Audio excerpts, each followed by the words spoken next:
লক্ষ্মীনাথ বেজবৰুৱা শুদ্ধ উত্তৰ তেওঁলোকে 10 নম্বৰ পাবলৈ সক্ষম হৈছে আমাৰ প্ৰথম ৰাউণ্ডৰ শেষত আমাৰ নম্বৰসমূহ কৈছোঁ কনকলতা গ্ৰুপে লাভ কৰিছে 15 নম্বৰ ফল কোঁৱৰ গ্ৰুপে লাভ কৰিছে 10 নম্বৰ মণিৰাম দেৱান গ্ৰুপে কোনো নম্বৰ পাবলৈ সক্ষম হোৱা নাই পিয়লি ফুকন গ্ৰুপে লাভ কৰিছে 10 নম্বৰ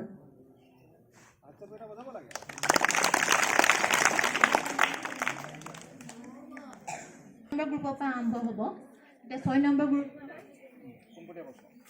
পিয়লি ফুকন গ্ৰুপলৈ পোনপটীয়া প্ৰশ্ন আমাৰ